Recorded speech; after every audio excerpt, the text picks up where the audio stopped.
I get if you liked Trump, voted for him, and you were happy with him, that also makes sense to me. But there were people who voted for him, and then when he did what he did, they were like, I can't believe he's doing this. I can't believe, well, I'm sorry, what can you not believe? Where have you been for the last ever, huh? I didn't think that he would, you didn't think he would what? You didn't think he would what? Be him? There's no surprises with Donald Trump. That man didn't change, he didn't evolve, he is who he, what do you mean you're surprised? I just thought he would be a better president. Why? What gave you that inclination? The man is a cartoon villain. He looks like he belongs in an episode of Scooby-Doo. Like, he should be in that lineup. You know when the gang is trying to figure out who it is, and they've got them all lined up, and they're like, who is it, Scoob? Who do you think it is? And there's always like the guys are like, it's not me, I promise you that much. And it's like, I didn't do it, it wasn't me. And he's like, I'm innocent, so innocent. Some say the most innocent person who's ever lived. You'd be like, yo, nothing is that guy. Nothing about him doesn't scream villain. The hair, the face, the way he speaks. How did people vote for him? I don't get it. I really don't. I mean, I do. You know, I don't understand it. Maybe that's it. I don't understand it. Because I do know why people voted for Trump, right? It's the reason Americans vote for any president. You know, I've learned in this country, people love to vote for presidents who have a strange voice.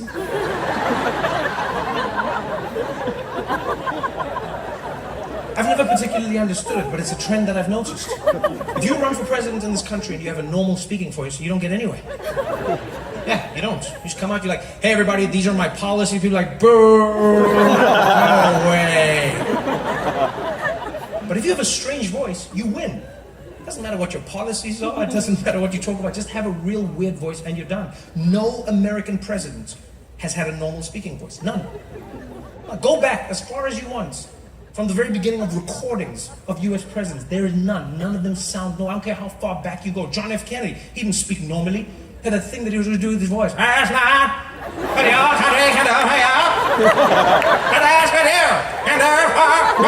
I'm sorry, nobody talks like that. I don't care what you say. Nobody. So you telling me that man was standing in McDonald's like, could I please get a number one with a large fries? And one McFlurry, please. What do you mean the ice cream machine is broken? That's not normal. Nobody speaks like that. No American president spoke normally. None. Bill Clinton, he didn't speak normally. He just did that thing with his voice, like he's trying to seduce people. He's like, I would not have sexual relations with a woman. That's not normal. Nobody speaks like that. Nobody. George Bush, he didn't speak normally. He did that weird thing where he was like speaking out of the side of his mouth, like, we're gonna find the people that did this. And then we're gonna blow up a totally different country. Fool me once.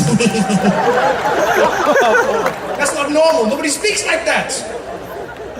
Nobody. Barack Obama, he didn't speak normally. He always did that thing where his voice sounded like it was buffering. As Americans, we're gonna try to get a faster internet. That's not normal. Joe Biden, he doesn't speak normally. He always does that weird mumbling thing. I don't even know what it is. Most important thing is the conscience and get No, I'm serious. Come on, man. Come on. Let's find this Negroes and this my husband, man. Come on. Oh, but I'm serious. Come on, man. What? But Trump was the weirdest voice. His voice had no rhyme or reason. That's what gets me. It's like I never know where it's going to be and why it's going to be there. Like, just even his intonation. Do you know how hard it was to figure out where to put the volume on my TV when he was giving a speech? Because you never knew. It was always high, it was low. You didn't know when it would happen. I would set the volume, put the remote control down. He would speak. And I know in this country, so many, and so many, and so many of them, there's so many have come. And I asked them, why are they so many? Then that'll be pretty little baby. And it's coming out of the shower. But it will come out of the medicine. So then, so strange. Sitting there at home trying to ride the volume like a terrible DJ. It wasn't normal. Sitting there the whole time. I actually like watch the whole with the remote in my hand, just like, oh, not too loud, not too soft, not too loud, not too soft. It reminded me of when I'd be watching porn as a kid.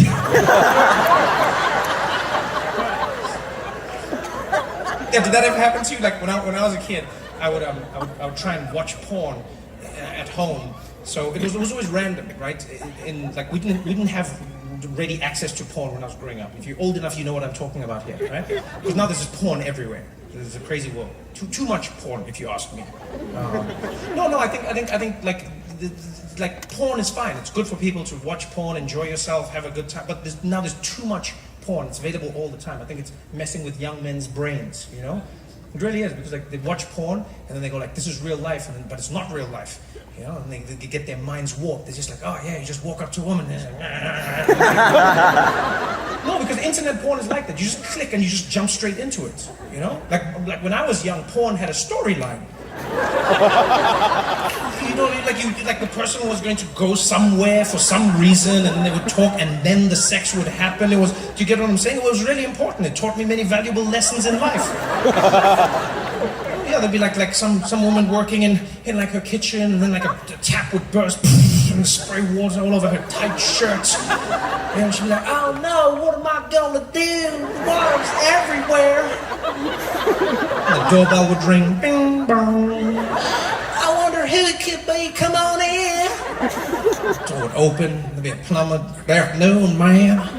I'm a plumber." I'd be sitting at home like, "Wow, that's great customer service. How did you know?"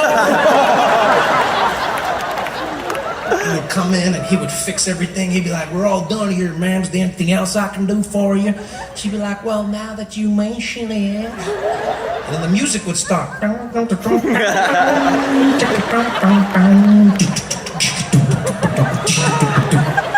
then they would get it on. I would get into it and be like, "Yeah, you want it, baby. Give it to me, darling. You want it. Clean your pipes. Clean those pipes, baby." And that porn was healthy for me. It taught me lessons about life. It made me realize there was a story involved in meeting a woman and having sex. I would have to engage her. I'd have to speak to her. You know, I understood this. I realized that the music would set the mood. It also taught me about consent. Do you want it, baby? Give it to me, darling. Do you want it, baby? Give it to me, darling. Most importantly, it taught me if I wanted to have sex with a woman, I was going to need to get a job. Valuable lessons that are now lost. Because of this internet instant porn. You just click on a video, any video you want, anytime, it's ready. You just type in porn, anything, any category as well. Type in porn, anal, bam, category. You could just jump into anal. Do you know how crazy that is? It's gonna be like your birthday or something, you know? And that's what I think is creating a lot of these kids, these young boys who are angry. They watch porn with no storyline, no context. The people don't talk to each other. It's just sex. And then they meet women in real life, and then they're like, and they're like, "What are you talking about?" I'm like, "Why doesn't she like me?" I think there should be a law. There should be a law. There's like only a certain amount of porn that you can watch on any given day, or they should make porn a little more realistic. That's what they should do, you know? Because young guys get angry. They meet women in real life, and they do the porn thing. They're like, "Oh, you want me?" She's like, "No, thank you." He's like, "I'm gonna shoot somebody."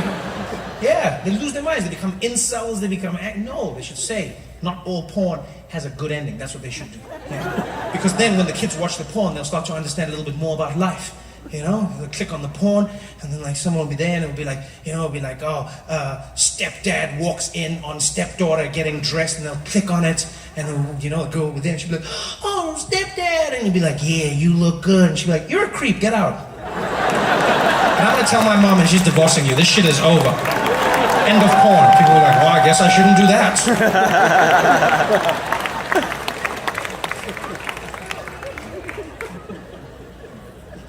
always used to be, I used to love watching porn at home. It was always a treat as well. Because when I was growing up, there was no internet that you could just watch porn on. Right? And porn would sometimes come on TV in South Africa. It was really strange. Really strange.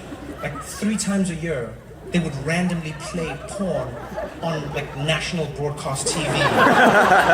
But it would be at midnight and they wouldn't advertise it. So in the TV guide, there would be a little book you would get at home that would tell you what was coming, but then it would be like 10 p.m. movie, and then it would be like midnight news, and then right after midnight it would be like to be announced. And to be announced could be anything. Yeah, it could be a replay of sports, it could be an old movie, and it could be porn.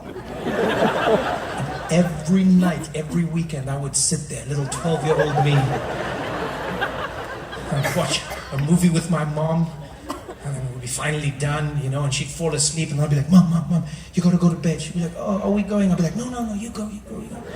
I'm gonna see if there's another movie. She'd be like, okay, but don't stay up too late. I'd be like, no, unless something gets me up. I won't. Go. She'd go to the bedroom. And the bedroom was right there with a tiny house. And then the porn would come on. And those days, I remember it was like hitting the jackpot. Because I'd sit there and be like, come on. And the sign would flash. And the screen would like 21. Like, this movie is not suitable for children under the age of 21. All minors must now leave the room. And I'll be like, okay. I'm leaving. Sit there on that couch excited. And for some reason, whoever made the porn back then also designed Donald Trump's voice, because you never knew what the volume was going to be. It would just randomly jump up and down. Like, you could never hear the dialogue. The dialogue was always too low. You'd be watching the movie and be like... Keep getting what I would have. I'd be like, what? I can't hear what they're saying. I need to know what's happening. The plot is the most important part.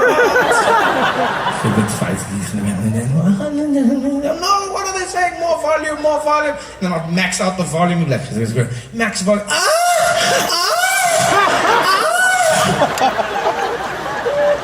I changed the channel to National Geographic. My mom would come flying in the room. What's happening here, Trevor? What's happening here? I'll be like, oh, nothing, Mommy. I'll just be sitting there with a pillow on my lap.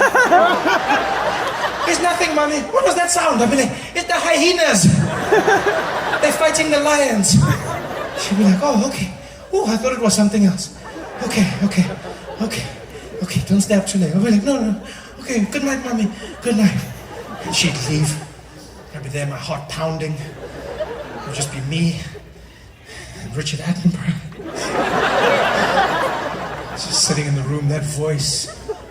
The young boy sits in his room, having successfully evaded his mother's questions.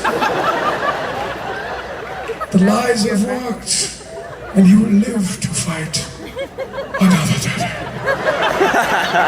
This is the circle of life. Yo, OC, you guys are having fun tonight, man. Thanks for coming out, guys. Drive safe out there. I appreciate you for coming back. If you held on to the tickets, if you knew at the show, thank you so much for being here with us. Have a good night, y'all. Thank you.